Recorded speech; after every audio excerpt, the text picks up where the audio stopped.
Hello and welcome to Broadlane. My name is Adrian and we're in Coachman Laser at the moment.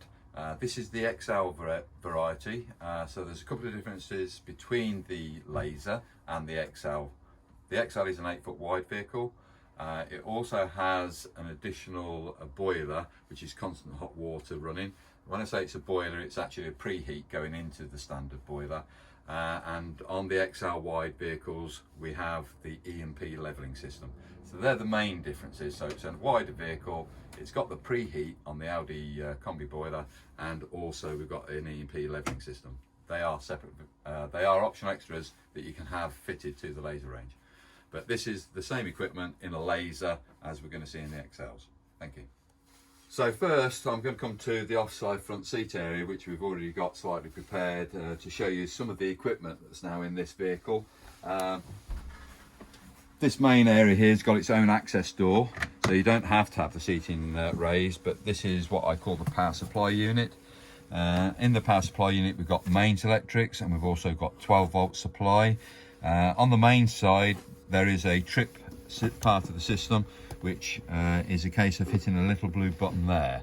If I press that blue button in, that lever immediately below it should trip out. It's called the RCD, residual circuit device, and it protects anybody using mains within the vehicle. If I press it in and it doesn't trip, it means we haven't got main supply coming in. So I'm just going to try it quickly, and I'm going to reset it because we have got equipment working in this vehicle at the moment. So I'm going to press it in now. There it goes. And I want to reset it because I know that I've got this up and running with other equipment, to say. So the RCD, if it didn't trip out, you haven't got a main supply coming to the vehicle. I would suggest at that point you probably go and check the site post or consult with the site agent, because you're not receiving a main supply coming to the vehicle. And then the levers that follow on from there, they're called MCBs, miniature circuit breakers, and immediately below it, it tells you what it serves within the caravan, so sockets, and then this is obviously the water boiler and the charger and the refrigerator to main supply. These are similar to fuses, but where a fuse blows and you have to replace it with a new fuse, all these do is trip out. So they're resettable fuses, if that makes sense. The only time that they trip out is if there's a faulty appliance or you've overloaded the circuit to that system, and it obviously got a certain ampage available going through the fuse, but they're straightforward, resettable. As I say, these are 12-volt. You do, if these blow, you do have to replace them. It has got written on the top of the fuse what size it is, and basically these go up in 5s. So we've got start off with 5, 10, 15s and 20s. They're colour coordinated, as you can see, and on the top edge there, just in case the wrong fuse was fitted, it tells you the appropriate size fuse that should be used in that particular position. On the top edge here, or the bottom edge rather, as you're looking at it now, is the distribution. So those first two fuses are for the lights. The next one is a spare. The next one says auxiliaries, and then we've got water pump, etc, etc, etc. So if you find that for some reason you haven't got lights within the caravan, I suggest you come to these two fuses first just to see if they're intact still. So that is straightforward on the PSU. And from there, I would then establish that we're going to have supply above the door. So, coming now above the door, we're coming to the Coachman 12-volt distribution. This button here is the on-off button. It is on at the moment, as you can see. I've made it just come live, just so you can see that it does illuminate up. So after a period of time, that screen, that LCD display, actually just dulls down slightly, something like this. On the clock at the moment, you can adjust the time. So if I press the return key there, or access key, it allows me to adjust the hours and things like that. You press to confirm it. I'll go back to 10 because that's what time it is. And 36 minutes, I can adjust the time according to where it is on the day. You can obviously see every time I press that, I get a bleep being given off. You can omit that beep in the settings menu if you wish to.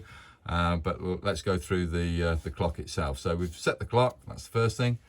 On the display it says we've got mains electrics present on this vehicle, and it's also telling me that the onboard water tank that is featured in the Laser range is empty on this vehicle at the moment. We've got no water present in it. and that's on the onboard water tank. So let's go through to the settings. If I access the settings, I'm going into this one to access that. I can do things on the display. Let's do the sound for a start. Let's take that sound out. I want to access the sound, so I'm going into it. And keytones is on. Yeah. So let's turn it off. Okay. So I've just done that quickly. And as you can see now, I've got no noise being given off. So if I want to put the keytones back in, and there you go. So I've got the keytones on. So there's various functions within there. There's alarm tones, which is set off. Notifications, you can go into that and play around with some notifications about voltage and what have you. The firmware is something that is just for service engineers. There's software firmware updates, which we know which version this one is by going into that, but I don't want end users to go into it. And then save and exit is that one again to confirm it. We're coming out those menu settings. So if I scroll a bit further on, as I say, fill tank, it's on 0 at the moment. If I want to do that, hit that button there. Says he, pump running, and that should, I hope, be filling the onboard tank from the outside container at the moment. So this goes up in gradients percentage wise. I just leave that running in the background at the moment, so I'm going to leave that one. External pump.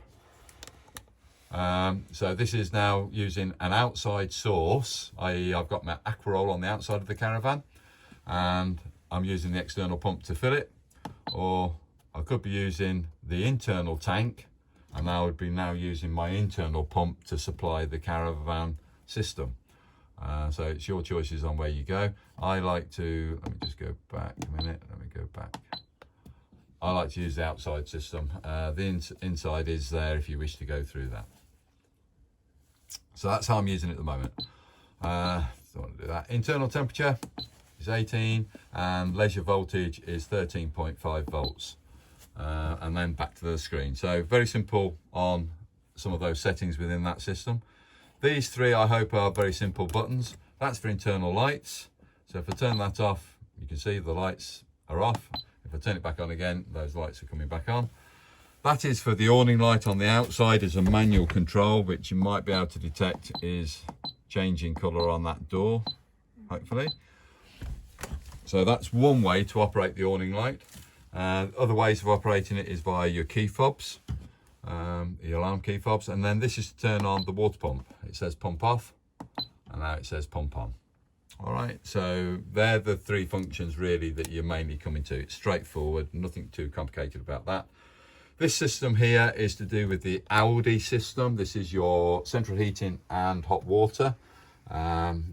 It's a very simple operation, so it's on and off, which is there. And basically we will be sending a separate video link for the Audi heating system alone. So it just concentrates that, and it's supplied to us by Audi, so it's very comprehensive and very informative on that one. So I'm not going to do any more than just say that's the standby menu, and there's where you go into some of the program menus. Follow the video link for the Audi system, and that will explain it in greater detail. Thank you.